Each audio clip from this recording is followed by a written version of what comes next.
এভাবে কাজ করবে, এভাবে আমরা যখন মুভমেন্ট করি সেম এভাবে কাজ করবে, এভাবে কাজ করবে। তো অনেক সময় এই ডিস্কগুলি অনেক সময় আপনার থিকনেস একদম সাইজটা একটু ছোট হয়ে যায়, তারপর অনেক সময় আপনার যে কোনো এক সাইডে বালজিং হয়ে যায়। নমস্কার সুপ্রিয় দর্শক মণ্ডলী, স্পাইন ফিজিওথেরাপি ক্লিনিক থেকে সবাইকে শুভেচ্ছা ও অভিনন্দন। ডক্টর বাদল মজুমদার, কনসালটেন্ট ফিজিওথেরাপিস্ট। দর্শকবৃন্দ, আজকে আপনাদের সামনে কিছু কথা বলবো। স্লিপ ডিস্ক কী, বা স্লিপ ডিস্ক হলে আপনারা কীভাবে বুঝবেন, বা স্লিপ ডিস্কের কী চিকিৎসা গ্রহণ করবেন, বা স্লিপ ডিস্ক হলে আপনারা কি কি নিয়মকানুনগুলি মেনে চলবেন। তো প্রথমে বলছি, স্লিপ ডিস্ক হয় আমাদের যে এই যে কোমরের মধ্যে 5টি ভার্টিব্রা থাকে, এটাকে বলা হয় লাম্বার বোন, এটা 5টি থাকে। তো এভাবে আমাদের যে লাম্বার বোন থাকে, এটাকে একটা, দুইটা, তিনটা, চারটা, পাঁচটি লাম্বার বোন থাকে। 5টি লাম্বার বোনের এই যে মাঝে দেখছেন ডিস্ক থাকে, এরকম দেখুন ডিস্ক এবং জেলির স্ট্রাকচার, এটা একদম খুব নরম প্রকৃতির। এটা 2টি ভার্টিব্রার মাঝখানে এভাবে থাকে, দেখুন সবটি মাঝখানে একটি একটি ডিস্ক থাকে, খুব নরম সফট। এই ডিস্কের কাজ হচ্ছে গিয়ে আপনার যে আমাদের যে মেরুদণ্ডের যে ভার্টিব্রা, যে বোনগুলিকে আপনার যে পরস্পর কাছাকাছি না আসতে পারে, এটা একটা শকারের মতো কাজ করে, এভাবে কাজ করবে, এভাবে আমরা যখন মুভমেন্ট করি সেম এভাবে কাজ করবে, এভাবে কাজ করবে।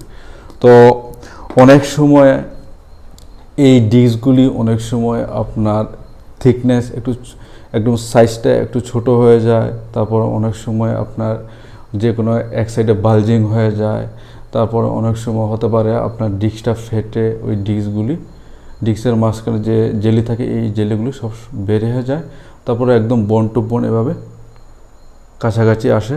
তারপরে এই যে দেখছেন আমাদের যে মেরুদণ্ডর পিছনে যে দেখছেন যে নার্ভগুলি থাকে, ওই নার্ভগুলির যে গর্তগুলি আছে, ওই গর্তগুলি পুরোপুরি ওই জেলি দিয়ে পুরোপুরি একদম ভর্তি হয়ে যায়। তারপরে আমাদের যে নার্ভগুলি আছে, নার্ভগুলির মধ্যে শুধু কম্প্রেস করবে, এভাবে কম্প্রেস করার পরে এই নার্ভটা আপনার যতটুকু অবধি পায়ে যতটুকু অবধি যাবে অতটুকু অবধি আপনার ব্যথা অনুভব করবেন। অনেক সময় পা জ্বালা করবে, বা আপনি সঠিকভাবে পাটা উপরে উঠাতে পারবেন না, একটু হাঁটলে আপনার বসে যেতে ইচ্ছা হবে, আর পায়ের মধ্যে একটা মানে কনকনি একটা ব্যথা হবে, এটা আপনি বসলেও ব্যথা, আপনার শুয়ে থাক, সব রকমেই আপনি। তো আমরা ফিজিওথেরাপির মধ্যে কি কি চিকিৎসা ব্যবস্থা গ্রহণ করি। তো আমরা ফিজিওথেরাপির চিকিৎসার মধ্যে অনেকগুলি মেশিন আছে, যেমন টেন্স হচ্ছে গিয়ে আপনার এই যে আপনার যে পার্টিকুলারলি যে ব্যথা হয়, এই ব্যথাকে কমানোর জন্য এই মেশিনটাই আমরা ইউজ করি, এটি প্যাডের মাধ্যমে আমরা ইউজ করা হয়। আর আরেকটি মেশিন খুবই ইম্পর্টেন্ট মেশিন, এটা হচ্ছে গিয়ে আপনার ট্র্যাকশন। তো ট্র্যাকশন কথা যে হচ্ছে গিয়ে আপনার যে আপনার যে এই যে ডিস্কটা আপনার যে হার্নিয়েটেড হয়েছে, বা এক সাইডে ফুলে গিয়েছে, বা আপনার নার্ভটাকে আপনার অতিরিক্ত চাপ দিচ্ছে, ওই নার্ভটাকে আপনার রিলিজ করতে হবে একমাত্র ট্র্যাকশনের মাধ্যমে। তো আমি কি করব, এই ট্র্যাকশন মেশিন দিয়ে এভাবে আপনার আমি এভাবে ট্র্যাকশন দেবো। ট্র্যাকশন দেওয়ার ফলে এই যে ডিস্কটা আছে না, এই ডিস্কটাকে আবার আগের জায়গাতে নিয়ে যেতে চেষ্টা করব। তখন এই যে নার্ভ থাকবে, ওই নার্ভটিকে আর আপনার পুশ করবে না, তখন আর ব্যথা আপনার অনুভব হবে না। আর স্লিপ ডিস্ক হলে আপনি কি কি নিয়মাবলীগুলি মানবেন।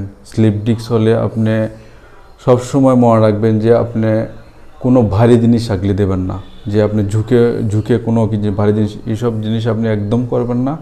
সব সময় আপনি একটাই কথা মনে রাখবেন যে শক্ত বেডে শোয়ার, আপনি যে নরম জাজিম বেড থাকবে, ওইসব বেডগুলি আপনি অ্যাভয়েড করতে হবে। তারপরে হচ্ছে কি আপনার সবসময় কোমরের মধ্যে আপনি লাম্বোসেক্রাল বেল্ট আপনি লাগাতে হবে। তারপরে আপনি অনেক সময় আপনি বাইক বা কোথাও পরিবহনের জন্য অনেক সময় কোমরের মধ্যে বেল্ট ইউজ করবেন। তারপরে ওই ঝাড়কি মুভমেন্ট, এসবগুলো আপনি অ্যাভয়েড করলে আর একটু রেস্টের মাধ্যমেই আপনার এই ব্যথা আপনার নিরাময় করা সম্ভব। আর এইসব নির্দেশনাগুলি মানলে আপনার ব্যথা আর হবে না। তো আমি বলবো যে আপনারা এইসব সতর্কাবলী মেনে চলুন, এসব মানলেই আপনার এই ব্যথা চিরতরেই দূর হবে। তো ভালো থাকুন, সুস্থ থাকুন।